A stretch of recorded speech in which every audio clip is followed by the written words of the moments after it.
Well, let's get more now. We can speak to Jonathan Berkshire-Miller, who is a senior fellow with the Japan Institute of International Affairs and joins us now from the Canadian capital, Ottawa. Thank you very much indeed for joining us, Jonathan. I mean, it looks like that gamble has really paid off. Prime Minister Sanae Takaichi has won a landslide in that election. How powerful a figure do you think she now cuts in the Japanese political landscape? Well, I think it's a really signature election for Takaichi, as you mentioned. So she now has over 300 seats in the lower house, a supermajority in the lower house, along with her ruling coalition. She has a majority in the upper house, so she doesn't have complete supermajority in both houses. But it's an absolute stunning victory for her to show somebody who is not a political elite in the Liberal Democratic Party in Japan to have this sort of election absolutely is authoritative and will help her on passing legislation and moving policy forward in the coming months. Some people calling her an iron lady. She might have even used that expression herself. Do you think the parallels with Margaret Thatcher are both justified and accurate, Jonathan? Well, look, I mean, I think she's idolized Margaret Thatcher, and she's mentioned that before in previous interviews. That being said, I think times have shifted quite a bit since Margaret Thatcher's days. So I think there's a number of challenges she faces. First and foremost, while a lot of the attention is on the foreign policy issues and how she deals with Donald Trump and the U.S. alliance and also China, there's a lot of economic challenges that Japan faces. Inflation is now rising in Japan, a weakened yen, Japanese bond issues. So, I mean, there's a number of factors that she does face as well. So I think that she will idolize a lot that Thatcher did, but she has new challenges as well to conquer. Yeah, I mean, she's due, isn't she, to meet President Trump next month. And President Trump was very quick to congratulate her and praise her. He even endorsed her on the campaign trail. How much closer do you think her re-election in this strengthened capacity brings Tokyo to Washington? I think it's a real boon for her before her meeting with President Trump. So I think one of the worries would have been if she was not successful or if she had a underwhelming result in the election, that going into that meeting with the United States, Donald Trump respects strength. And I think he quickly tweeted out or Truth Socialed out his support for Takaichi after the election win. So I think this helps her.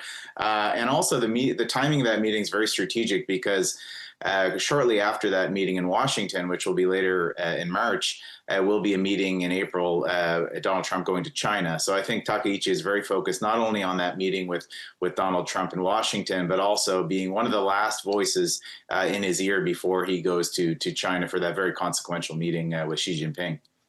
Right. I mean, she has already captured the attention of quite a lot of people in Beijing, hasn't she, Prime Minister Takaichi, saying she's going to boost the country's defences. She wants to increase defence spending to 2% of GDP, something that Washington would obviously be very pleased about, but people in Beijing would be rather concerned about, I'd have thought. Yeah, I mean, the relationship is a little bit strained, but I mean, I wouldn't put this on the altar of Takaichi. I mean, I think the Chinese have used a lot of economic coercion against Japan, in many sense overreacting to what are relatively simplistic remarks that she made in the Diet about, Taiwan a scenario over Taiwan being a critical situation for Japan's security.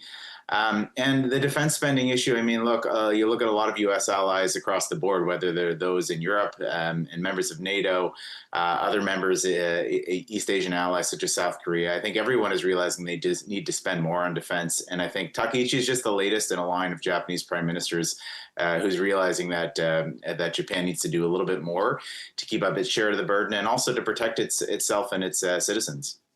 Right. I mean, she wants to spend more on defence, but at the same time, she wants tax cuts. She's talked about fiscal stimulus packages. And let's not forget, Japan has enormous debts, 230% of GDP. I mean, can she deliver on all of these fronts? Because some might ask, where's the money going to come from? That's the fundamental challenge. So I think there's a lot of needs and a lot of drivers. So it's easy to point out to the areas of need. And I think we just talked about national defense being one of them. But as you mentioned, you have education, you have healthcare, and then you put that alongside an economy that has been sort of dragging for several decades. Growth is not extremely high. Growth is almost non-existent in some sectors. We have a weakened yen, which helps a lot of Japanese exporters, but pinches a lot of the Japanese domestic consumers. So there's a lot of challenges for sure. I know she's thinking about different ways to sort of reinvent or retool what was famous Abenomics in many ways, and she's sort of put her own sort of spin on this. But there are no easy answers, as you're right. And I think Japan needs to be really inventive in the way that it's thinking about retooling its economy. Right, and I gather that living costs were front and center on the campaign, something that, Japanese voters will have had at the forefront of their minds as they cast their ballots on Sunday. What were the other issues, do you think, that really voters were thinking about that made them gravitate towards Prime Minister Takaichi? Well, I think there were living issues. There were issues of the consumption tax, which he had pledged to put a pause on, which I think was helpful for a lot of Japanese consumers. I think it's also important to note that the opposition, which did dreadfully in this election, really didn't propose much that was acceptable to the Japanese electorate as well. So part of this is the story of Takaichi, promising some things that the Japanese electorate obviously was happy about. But there was also the fact that there was very little optimism about what the opposition had to offer. And finally, I would say that there has been some discussions, of course, on immigration. This has been and continues to be a tricky issue in Japan as well. And I think that this also played a bit of a factor in this election. Right. So these are issues, boosting the economy, getting tough on immigration, boosting defense. I mean, it's no wonder, is it, that President Trump was so quick to endorse her. I mean, these are, campaign pledges that could have very well come from him. Sure, there are some commonalities there. I mean, of course, Takaichi is a very different leader, and I think in many ways very much more like a pragmatist, a traditional Japanese conservative. But I'm sure that this is the type of party that Trump would prefer, of course, rather than the alternative of some of the more center-left coalitions that have been the oppositions in Japan. So I think this is clearly more in his interest. But I would note that Takaichi is a very different leader, of course, than Donald Trump. But she needs to go along to get along in a sense, because the U.S. is such an important ally for Japan. Right, she's a very different leader from Donald Trump, but she's also a very different leader from most Japanese leaders. I mean, not obviously the obvious difference being that she's the first woman prime minister. Well, she's now on her second mandate. But she seems to have been a real hit with younger voters who consider her cool. She likes, apparently, heavy metal. I don't know if the reports are all true, but she really isn't your typical Japanese politician in any way, is she? What was the appeal? Yeah, I think you're right. I mean, I think there's kind of like a Sanae mania going on right now in Japan, as many of the young Japanese in particular. And I think one of the interesting stories, we'll still have to pour through some of the details of the election results, but is actually in that younger demographic to see those who are in the late teens, in the 20s, and how much that they voted for Takaichi, for the LDP, but also for center-right parties generally. So I think this is a very interesting dynamic that we've seen in this election, that Takaichi and those that are on the more conservative side did gain an appeal more broadly in the younger part of the electorate. So there's all sorts of reasons for that, and I think we'll be trying to suss that out in the coming months. Right, she was jamming with the South Korean Prime Minister, playing some K-pop tunes on the campaign trail. So she's obviously tapped into that youth trend and that current that swept Japan.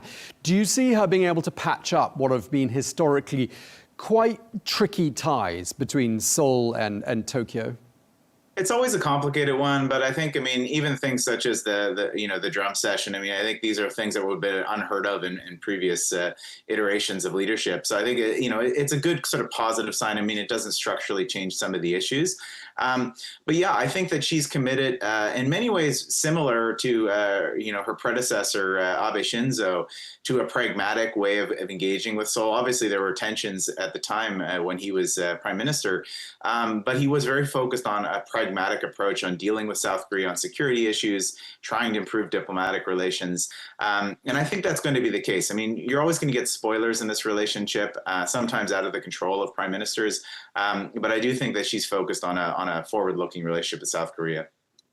Okay, and just to wrap up, Jonathan, looking at what the Nikkei did today, it shot up. Obviously, investors like the news of a strong prime minister, this particular individual, Prime Minister Takaichi.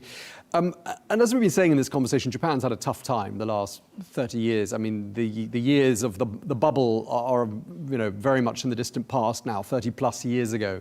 Do you see Japan somehow managing to turn the page on some of these historic, particularly economic problems? And do you see Prime Minister Takaichi as being the person who's going to lead Japan out of the doldrums? I think it's a process, and I think she's furthering part of this process. So a lot of it, I mean, even if you think about Japan's dependence on China, which continues to be its #1 trading partner, you're seeing year by year that dependence erode a little bit, even on issues such as rare earth minerals and critical minerals. So I think Takaichi will continue to look for Japan being a little bit more sovereign economically, at least in its relationship with China. There's going to be all sorts of bumps and bruises along the line, but you will see Japan diversifying itself economically, hedging its bets more, deepening engagement with countries in Europe, deepening engagement, of course, with its ally in the United States, but finding more and more partners to trade with. So I think it's a process, but one that Takaichi will continue to move forward. Okay, we really appreciate you taking the time to speak to us. Jonathan Berkshire Miller, thank you very much indeed for your time, sir.